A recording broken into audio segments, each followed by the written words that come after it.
Every animal on Earth lives in the present. A lion does not lie awake thinking about next week. A crow does not mourn a future it has not yet lost. A chimpanzee does not save food for a winter it knows is coming. Every creature that has ever lived on this planet, across 4 billion years of evolution, has operated on a single principle. Deal with what is in front of you right now. And then, somewhere between 300,000 and 50,000 years ago, one species broke that rule. Not by accident, not gradually. Something shifted, and when it did not just change how one animal behaved. It changed what was possible on this planet entirely.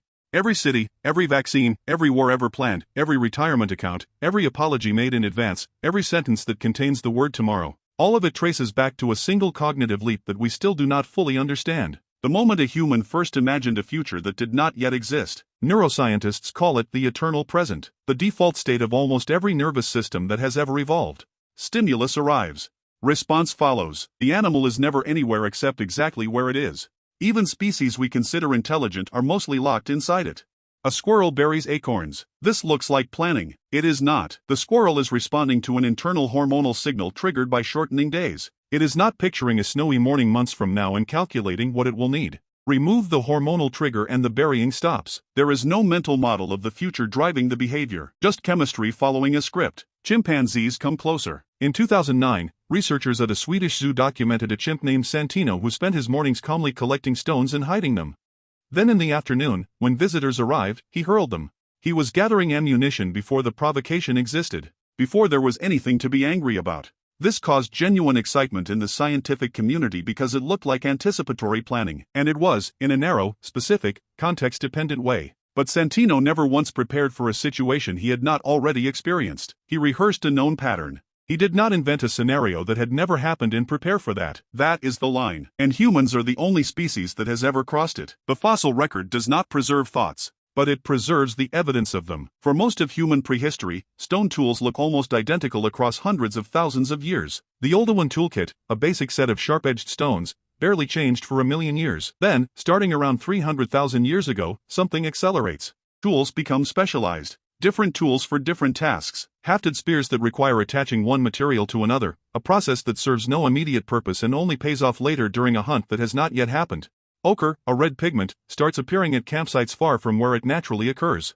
Someone carried it. Deliberately. Not because it was food or shelter. For a use they were already imagining before they arrived. Shell beads from 130,000 years ago found in Morocco show deliberate holes drilled through them. They were strung together. Worn. This is decoration, which means someone pictured how they would look before they made them. They held an image of a future self in their mind and worked backward from it. This is what archaeologists call behavioral modernity. And it does not appear all at once everywhere. It flickers, it clusters, it seems to emerge and recede across different populations over tens of thousands of years before it locks in completely, as if the capacity was arriving slowly, being tested, being stabilized. The neuroscience of what actually changed is still being written, but the current best understanding points to one region of the brain above almost everything else, the prefrontal cortex. In most mammals, the prefrontal cortex is small. In primates, it is larger. In humans, it is disproportionately enormous, taking up roughly a third of the entire cortical surface. And its primary function, the thing it does that nothing else in the known universe does as well, is mental time travel. Psychologists Sendel Tulving and Thomas Suddendorf spent years mapping what they call episodic foresight, the ability to mentally project yourself into a future scenario, to pre-experience an event before it happens, to feel something about a moment that does not yet exist and use that feeling to make decisions now. It is deeply linked to memory, not semantic memory, facts and information, episodic memory. The kind that lets you relive a specific moment, smell, emotion and all. The same neural architecture that lets you revisit the past lets you previsit the future. Your brain uses the same machinery for both directions. And this connection explains something strange about human behavior that no other theory accounts for.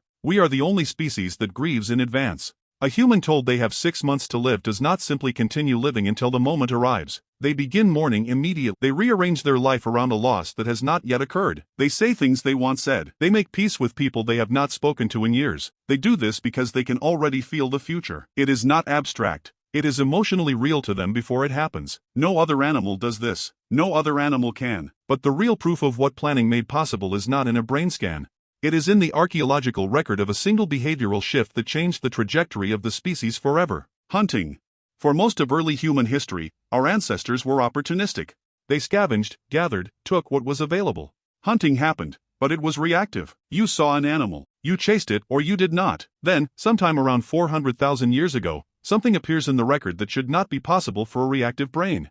Ambush sites. Locations where large animals were repeatedly driven off cliffs or into narrow passes. Not once, repeatedly. Over generations, these sites required choosing a location in advance, understanding animal migration patterns across seasons, coordinating multiple hunters around a plan they had all agreed on before the animal arrived, communicating that plan in enough detail that everyone knew their role. There is no animal anywhere that does this. Even wolves, which hunt cooperatively, respond to prey in real time. They do not select a kill site 2 weeks before the hunt and assign positions. The ambush site is a monument to mental time travel. Somebody stood in an empty field and saw, in their mind, an animal that was not there yet, felt the future, and built a plan around it. Language followed. Or maybe language arrived at the same moment. Researchers still argue about which came first, but the connection is undeniable. Language is almost entirely about time. Almost every sentence you speak is about something that is not happening right now. What happened earlier? What will happen later? What might happen if? What should have happened but did not? Strip out all tense and conditional structure from human language and what remains is barely communication at all.